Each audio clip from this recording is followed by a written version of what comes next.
Captain Alfredo Astiz in his day had the look of a choir boy, but the man dubbed the Blonde Angel of Death was a sadistic henchman of a brutal dictatorship.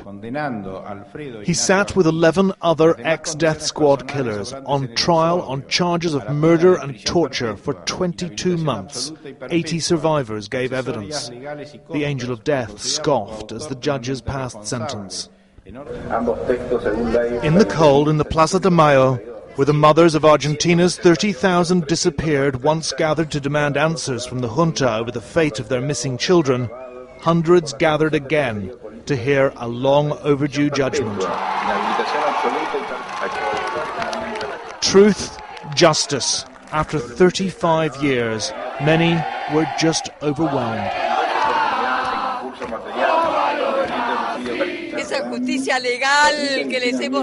Justice has been done. Justice is no longer in their hands. That makes me happy. Well, it's a mixture of feelings.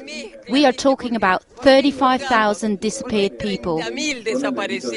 Among the relatives of the disappeared, a French nun, niece of one of 2 other French nuns murdered by Alfredo Astiz. After the trial, something is complete. It's as if a circle is closed, a difficult circle of years of suffering where justice has been done. I think that justice and truth emerge today. Justice has emerged. The 2 nuns had been founders of the Mothers of Plaza de Mayo, but the human rights group was infiltrated by the cherubic Angel of Death. When did they disappear? My son-in-law 6 years ago, my daughter 5 years ago. Next door to the National Football Stadium, headquarters of Task Force 332, the death squad of which Captain Astiz was a member. The former Naval College is now a museum, but as a clandestine prison, nearly 5,000 dissidents were tortured and killed here, among them the 2 nuns and, it's thought, 2 British brothers, Derek and Douglas Gilly.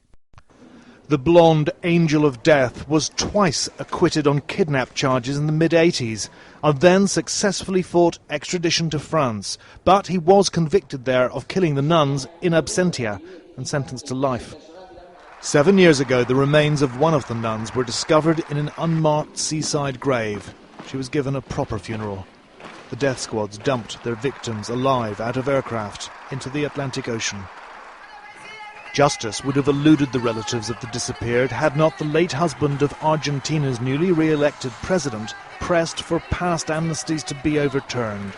It meant Captain Alfredo Astiz, who'd surrendered to British troops in South Georgia 29 years ago, could finally be put on trial. 2 weeks ago, he condemned his trial as a lynching. "I do not repent," he said. Atonement of some sort now, though, for all those dumped in the ocean 3 decades ago. The dirty war finally over.